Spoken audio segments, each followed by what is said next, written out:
My son Driss plays this game with his chums. It's called War Hamster for TK. Like 40,000. And he plays it with these little models, these tiny little soldier things, you know. Some of them are blokes with big armour and guns. And also there's some like monsters and things. It's very interesting, you know. And they have a lot of fun with it, and they throw dice and stuff, and have like tables and models and things. It's very good, you know. And they have you know, it's very enjoyable. Anyway, my son loves to paint little models, you know, and I was looking at something that I said, these are very nice. Who are these? He said, they're Chinese. I looked at them, they're very pretty. I said, but you know, why are their faces black?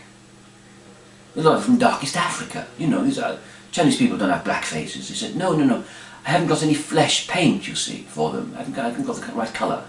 I looked, I said, there's a pot here, looks, it says flesh. He said, Father, that's European flesh, it's pink.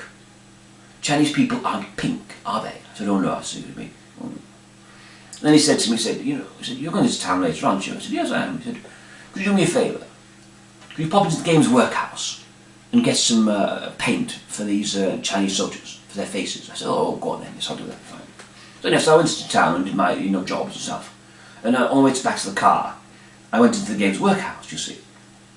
And in there were some you know, teenagers playing with stuff and having a good time. There was two blokes there, in their middle 30s, seemingly. Obviously single. And they were having a very heated debate about flying tanks. And they were saying, oh, you know, that's a Mark 4A. You can't do that with a Mark 4A. Mark 4As don't hover. They haven't got the hover bits. And he said, I think they do. I said, no. I wrote the plumbing manual for 4As. I know all about it. They don't have hover bits. I said, you're thinking of the 4B. You see, the 4B has hover bits and that can hover. And I just thought, this is absolutely ridiculous. What are these grown men talking about this thing that doesn't exist, you know? Anyway, so I kind of gave them a wide berth. And I came around to the paint, you know, looking at the paint. And this young chap with a t-shirt and badge and stuff hopped over to me and said, hello, how are you? You know, a bit over there. I said, oh. What are you working on today? I said, I'd like some oriental flesh, please. And he gave me a phone number. Anyway, so I walked outside and phoned, you know. And I got through to a lady, a very nice lady, you know, very helpful. Her English wasn't very good, but she was, you know, she was very pleasant. And but it seemed to transpire that this paint would cost me £150 an hour, which I thought was quite expensive, you know. And I thought you bought paint, I didn't think you rented it. Anyway, so I said, oh, that's very kind of you, and I appreciate, you know, your trouble and everything, but I shall leave it now, you know. But I felt very bad, you know, for Briss, because he wanted this paint for his Chinese little fellows. Anyway, I got home, and he said to me, he said, Father, did you get my paint? I said, no, I didn't. I said, you know, I went to the workhouse and so on, and you know, and this lady said it was £150 an hour. And he said, that's outrageous. You didn't pay that, did you? I said, no, I didn't. He said, good, I know you can get it for 80.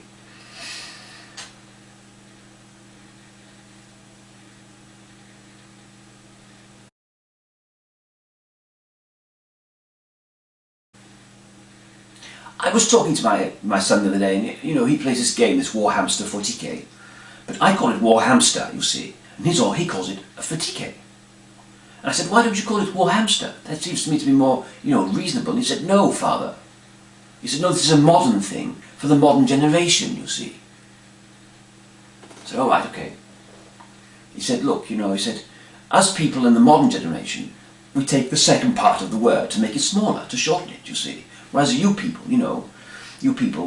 back in the olden days, when you were alive, you just took the first syllable and put a Y on the end. I said, that's not true. He said, Father, who are my friends? Well, I said, there's that red-haired fellow, Andy, I like him. Oh, you mean Drew, he said. Yes. And he said, okay, what about the fellow with the dark hair and the sideburns? I said, oh, yes, Ali. He said, Zonda.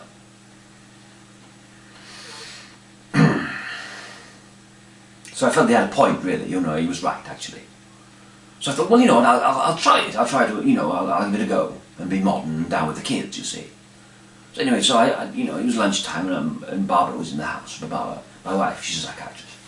And we had some lunch. I said, she said to me, Hugo, what are you going to do this afternoon? I said, well, I thought I'd go to the gymnasium and do some exercise. And she said, what? I said, I'm going to go to the gymnasium and do some exercise.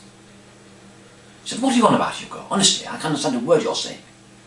Ridiculous. So anyway, so I went off and I went to the gymnasium and did my exercise, you see. And I came back and I said, I've just been sent to the gymnasium to do my exercise. What did you mean? I said, gymnasium, she said, gymnasium, to do my exercise, you see. It's what the kids are doing, you know, taking the end of the word, not the first part, you see. She looked at me like I was mad. And then I sneezed, the most terrible sneeze. And I caught it in my hand, you know, one of those big ones, and they all got a handful of mucus, you know, in there. And she said, well, Hugo, what can I do for you? I said, shoes, shoes. And then she ran off and got me a pair of my brogues. I said, no, shoes. She said, all right, my something more absorbent. She said, I'll go see if I can find my suede boots. So she ran off, you know. And she came back about 5 minutes later with a pair of flip-flops. Bloody rubbish. Anyway, by this stage, I'd used the kitchen tablecloth, you know, and sorted myself out. I was fine. She said, Hugo, what was that all about? I said, look, shoes, tissues, you see, to wipe my nose, tissues, not shoes, not footwear. She said, Hugo, this is ridiculous. You must desist with this. I said, but you know, it's what the kids do. She said, look, when I want to tell you something, I would have to say go, in which case you'd leave, and I wouldn't be able to tell you what to do. And I thought about this, and I couldn't really see the problem. I said, look, you will desist with this practice, otherwise I'm in big trouble. I thought, all right, okay. So I agreed, you know, for a quiet life, you see, you know.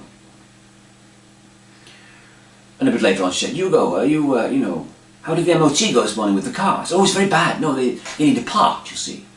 They need a part for the car, and they haven't got it. And it might take 2 or 3 days, you see, to come through this part, and it's from Germany or something. And she said, don't you have an appointment in town tomorrow? I said, yes, I do. She said, what are you going to do? I said, well, it's very simple. I shall walk down to the end of the street and get the Omni. She said, what? I said, I shall walk down to the end of the street and get the Omni. What do you want about, Hugo? I said, I can't bloody win, can I?